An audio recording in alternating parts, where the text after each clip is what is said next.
name is Judy, and I'm here to do my informative speech about my hometown, St. Matthews, South Carolina.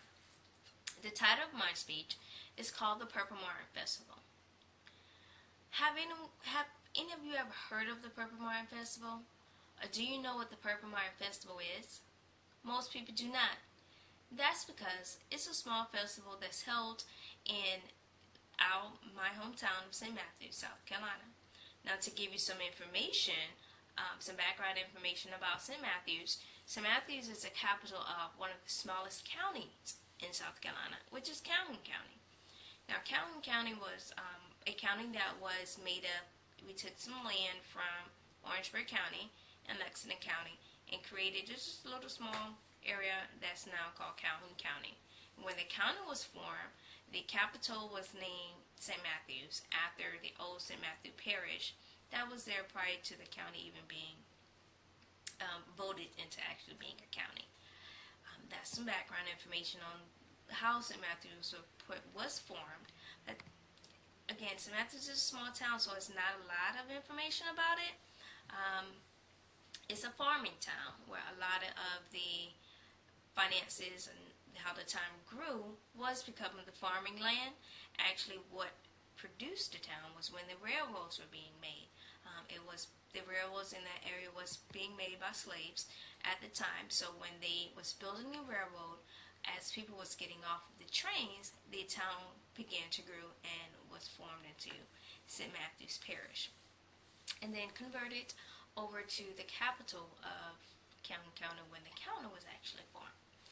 Well, with a lot of things are not, there's not a lot to do in St. Matthews. So when the Purple Martin Festival started, it was a big deal, and today it still is.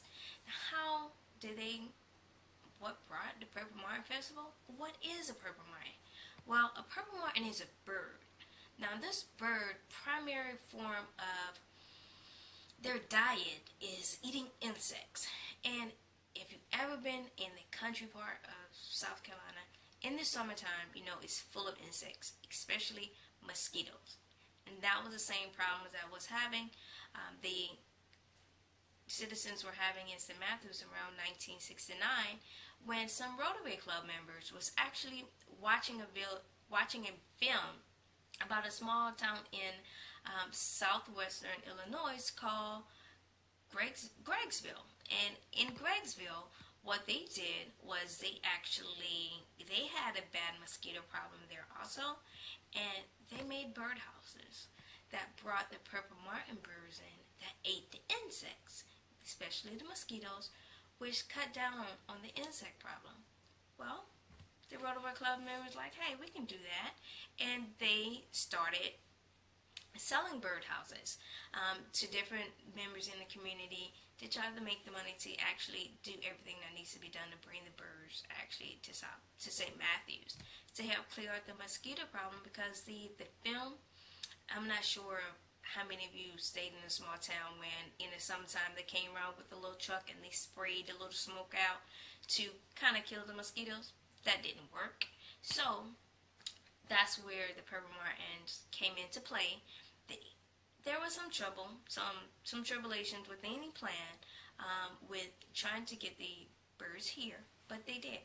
It worked. After some time, by the summer, after 1970, I think the summer of 1971, when they saw the results, they know that there was not a lot of mosquitoes going on. And every summer, after the winter hibernation from Mexico, the birds would fly back up to St. Matthews, little old St. Matthews, and help cure the mosquito population, which made summer more bearable. You're not getting beaten up by mosquitoes all the time. So with that, they wanted to share this knowledge with the whole community, because of course not everyone knew what was going on. They may have heard of it, but they wasn't aware of what was going on. So they threw a big festival. And with the festival, they provided the information of the Purple Martin Festival, what it was about, what it was for, and they also just fun activities for the whole community. Now, when the Purple Martin Festival comes up, it's every April. There's a big parade. Everyone meets at the courthouse grounds where they have rides for the kids, the vendors, food, free giveaways.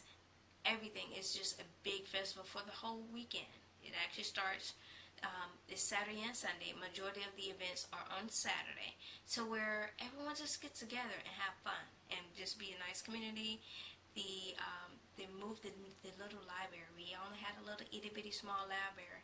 Within the last few months, they've actually built a new library to where the library is there, and that they're incorporating that into the festival.